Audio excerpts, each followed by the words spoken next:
Ready? Cool. Are we here? All right. Hey, good afternoon. This is Laura, that lady, and we're here at Avonsall Winery today. And I have a new visitor with me, but she's not new to me. She's kind of old. I've known her for about 13 years now. Although she looks younger than me, because she is. But her name is Jessica Lewis, and she just came out with a new book called 30 Days to Stop Sucking and Start Thriving. And when I saw her at the Women's Expo in Temecula just a few weeks ago, I rounded the corner and I saw these big blue eyes looking at me. And I said, I know this woman. And I just stopped and stared as she stopped and stared at me too. And I realized, oh my God, that's Jessica. I haven't seen her in almost 12 years. And I said, come here and get your hug. So Jessica Lewis is one of the people who actually convinced me that being in the insurance and financial industry was a good thing. Her passion, her drive, and her care for us as a team was phenomenal at the age of, I say, about 22. Mm-hmm. Yeah. And she just really struck my heart. And so I joined the team and I went to the meetings. And most reasons why I went there was because of Jessica. And then here she is, 12 years later, and she's reinvented herself into a mom, a wife, a business person, an entrepreneur, a book writer. And so, Jessica, say hi to everybody. Hi, There thank you you for go. having me. You're welcome. Jessica, a couple of questions. Who are you now? Who am I now? I would hope that I'm an inspiration to women of what's possible. I love, so I coach women also. So we have a couple businesses. One of them is coaching. And I feel that we're capable of so much more, yet we limit ourselves. Like we place these limits on ourselves. And if someone outside of us doesn't come out and say, hey, this is what's possible, or hey, let's take this to that next level and really infuse some energy and passion, most people will just stay complacent and kind of go on their way. And sometimes it's a good pace, but most of the time there's way more that's possible if you just put in 10% more effort. 10% more? For some people, maybe more than 10%. Okay. But if you could get to 10%, then you can see what's possible. Okay. Good. All right. So let me ask you this. You just kind of gave us an overview, but what is your actual purpose? I mean, dig deep in that core. What is that purpose that you're looking for? What is the ultimate result that you're looking for you and your clients? For them to be able to have it all, really. So I've been in situations where I've been in business where I was fat, majorly, way fat, gosh, like really big, had no relationships. My mom said I never saw her, didn't work out, wasn't growing spiritually, yet I was making a ton of money, right? And that's like my perfect client, someone that knows how to make money, but then sucks at all the other areas of their life. And now, like 10 years later, 12 years later, I'm great at business. I work out. I'm deep in relationships. I'm connected with a lot of people, and I'm growing spiritually. So I feel like, so one of my clients texted me the other day, and she said, I finally realized that it's a choice. So I can choose to make this difficult, or I can choose to make it easy, and I can have it all. I can make great money, and I can have a great relationship. I can do all that stuff. And I was like, oh my goodness, like, Yay! yes, that is exactly That's like, it. if I could have a couple women awaken to what's possible and that they can do all of it. They can be a mom, they can run a business, they can have great sex with their husband all the time, right? They can do all of that stuff. That'd be amazing. Great. What about you did say something. I'm going to pull this back a little bit. What about the woman who, she's not a business owner, she's not an entrepreneur, she's not somebody that is maybe a self-starter. She wants to go to work, she wants to do something good for someone else. Mm-hmm. How would you work with somebody, or is that somebody that you say, hey, good on you, are you happy, and work on something different for them? No, same way.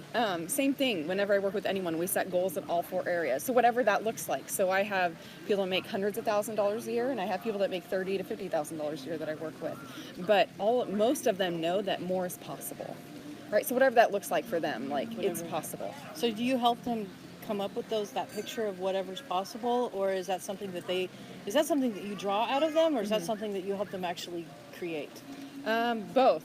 Most of the time when they come to me, they're clear on what they want, and because they do it for a day, or they do it for 2 days, or they do it for maybe a week even, but then they stop.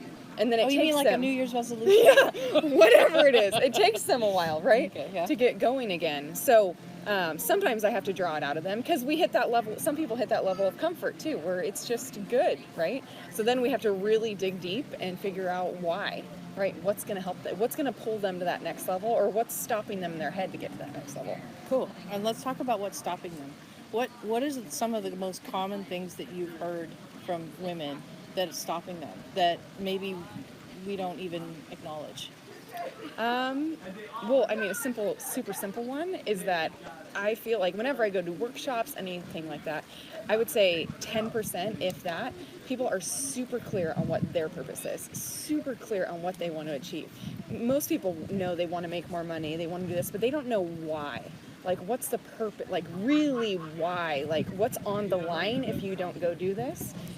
Most people are not clear about that stuff. So About the that's why. like that day one in the book is about like what do you want if you could be, do, or have anything, and you can go over that quickly, but really, what do you want to be? Like, what do you want to do? Like, what do you want to have? Like, what if you could create life however you wanted it? Like, what would that look like? Cool. So let's go straight to that why. Let's go back down to Jessica's why. How did you come to it? I know there's a journey there. We don't always have the time to actually find out what that journey is, but give us some bullet points. So when I did insurance, I was deeply involved in people's lives, right? We got to Yeah, you set were. goals. I mean, I knew everything about them. I knew everything about their families. I was just deeply connected. And then I went to corporate world, and you're not that connected with people. And I feel like I can create income, make money, do things anywhere. However, I missed one, being on stage and speaking from stage, and because I feel like that just gets me excited, and then two, having that deep connection. So that's why I started coaching. And I don't want to coach a ton of people, but I want to coach a couple women, 20 women that want to really go make a difference and go make an impact and take their life to that next level. So what does that woman look like to you? Normally she does own a business, although sometimes she doesn't.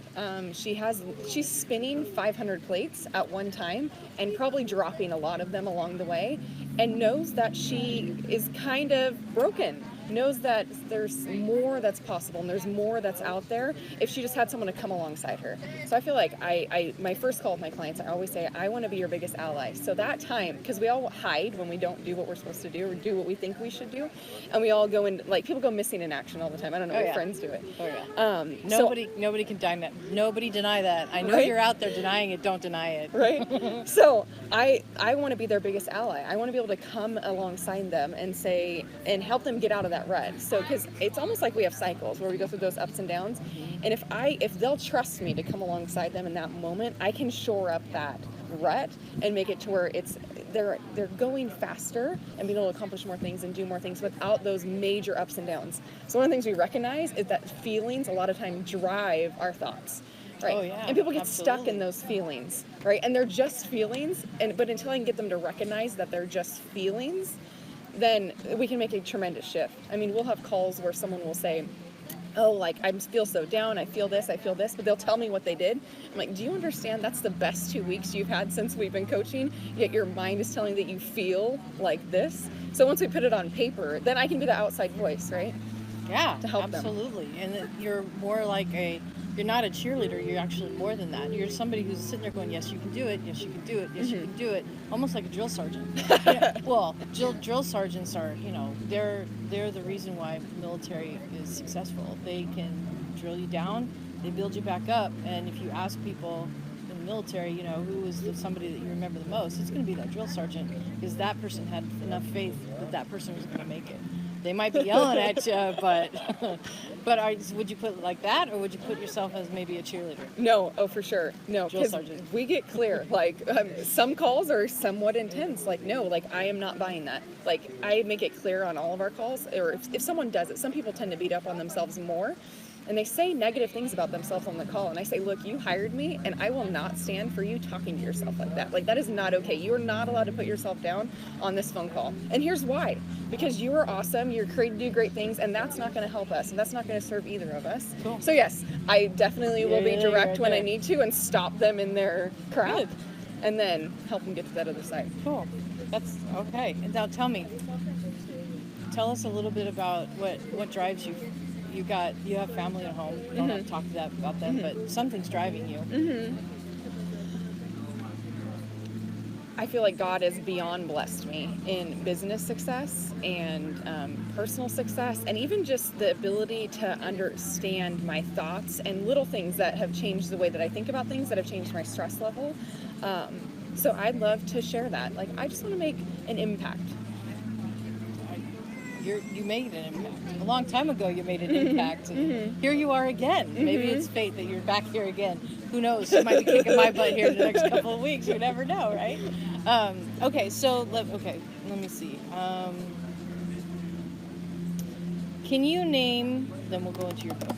Can you name somebody, or is there somebody that is most impactful in that time, that pivot point where you said this is it. This is what's gonna happen. Tell us about that person. You know what? I don't even think it was a person, but I remember, so growing up, my parents always made me do sports. And so I did skating from like 2 to 11. I did roller skating, and I never gave it my all, ever, because my mom wanted me to do it so bad. I have that personality where if you push something on me, I'm not going to do it, and I'll just be stubborn. Sisters. Just because, right?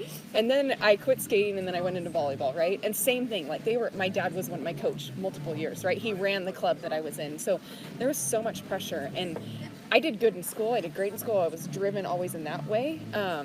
But I remember being 18, 19, 20, and I said, okay, if I ever do something again, I'm going to give it my all. Like, I'm just going to go for it, because I know the feeling of not giving it my all, right? And that feeling of holding back and just keeping that reserve and playing safe and not going all out was so frustrating, knowing what was possible. Like, I had great volleyball coaches. I could have gone to college on volleyball scholarships, but I didn't give it my all. I held back. You know what I mean? So I made a decision then, and I feel like that's driven me in my careers. Awesome. Okay, cool. So let's talk about your book. Okay. So when I first saw this book, I was like, this is a cute little book. But I didn't realize how much power was in this book. And I didn't realize, I opened it up and I was like, oh my gosh, there are things to do in this book. Okay, you just open up any page and there's another chapter and there's things to do. And the very first thing that you do, and in all honesty, you can't go through the book unless you do it, is you open up the book, and after the very first day is the life of your dreams, and she has questions: is who do you want to become? Who do you want to be? What do you want to do? What do you want to have? I can't see very well because I don't have my glasses on, so how's that?